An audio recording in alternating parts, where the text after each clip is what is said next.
ഞങ്ങൾ ഇന്നൊരു യാത്ര പോവാണ്. ഞങ്ങൾ എന്ന് പറയുമ്പോൾ ഞാനും മോളും ഹസ്ബൻഡും ട്രിവാൻഡ്രത്തേക്കാണ് പോണത്. പോകുന്ന സമയത്ത് കുറച്ച് ഓറഞ്ചൊക്കെ മേടിച്ചിട്ടുണ്ടായിരുന്നു. വീട്ടിൽ നിന്ന് റെയിൽവേ സ്റ്റേഷനിലേക്ക് വലിയ ദൂരമൊന്നുമില്ല. അതുകൊണ്ട് തന്നെ പെട്ടെന്ന് സ്റ്റേഷൻ എത്തി. 11:15 മലബാർ എക്സ്പ്രസ്സിലാണ് നമ്മൾ പോണത്.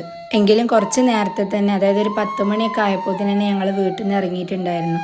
പിന്നെ ട്രെയിനിന് വേണ്ടിയിട്ട് ഒരു നീണ്ട കാത്തിരിപ്പ് തന്നെയായിരുന്നു. അതിൻ്റെ ഇടയിൽ ട്രെയിനിൽ നിന്ന് കഴിക്കാൻ വേണ്ടി വാങ്ങിയിട്ടുണ്ടായിരുന്ന ലേസിൻ്റെ പാക്കറ്റൊക്കെ ഓൾ അവിടുന്ന് തന്നെ കഴിച്ച് തീർത്തിരുന്നു. മോളെയും കൊണ്ട് ഞങ്ങൾ ആദ്യമായിട്ടാണ് ഇത്രയും ദൂരം യാത്ര ചെയ്യാൻ പോണത്. അതുകൊണ്ട് തന്നെ നല്ല ടെൻഷൻ ഉണ്ടായിരുന്നു. ടെൻഷൻ്റെ കാരണം വേറെ ഒന്നുമല്ല, നമ്മൾ രാത്രിയാണല്ലോ പോണത്. ആ സമയത്ത് എല്ലാവരും ഉറങ്ങുമ്പോൾ ഇവള് കരഞ്ഞ് അലമ്പാക്കുമോ എന്നുള്ള ഒരു പേടിയായിരുന്നു. അങ്ങനെ അതേ ട്രെയിന് വന്നിട്ടുണ്ട്. ട്രെയിന് കയറുന്നതിൻ്റെ തിരക്കിൽ വീഡിയോ ശരിക്കും എടുക്കാനൊന്നും പറ്റിയില്ല. ചെറുപ്പം മുതലേ ഈ ട്രെയിനിലും ബസ്സിലൊക്കെ യാത്ര ചെയ്യാൻ നല്ല ഇഷ്ടമുള്ള ഒരാളാണ് ഞാൻ. പക്ഷേ ഈ ട്രെയിനും ബസ്സൊക്കെ വരുന്ന സമയത്ത് എനിക്കൊരു വെപ്രാളാണ്. അതിൽ കയറിയിട്ട് സീറ്റൊക്കെ കിട്ടി ഒന്ന് ഇടയ്ക്ക് ഇരുന്ന് കഴിഞ്ഞാലാണ് ഒരാശ്വാസമാവുള്ളൂ. അങ്ങനെ എന്നെപ്പോലുള്ള ആരെങ്കിലും ഉണ്ടെങ്കിൽ ഒന്ന് കമൻറ്റ് ചെയ്യണേ. പറഞ്ഞത് നേരം വെളുത്ത്.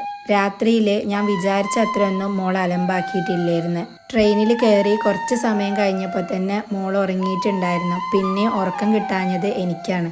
വെയിൽ മുഖത്തേക്ക് അടിക്കാൻ തുടങ്ങിയപ്പോൾ ദേ മോൾ എണീറ്റിട്ടുണ്ട്.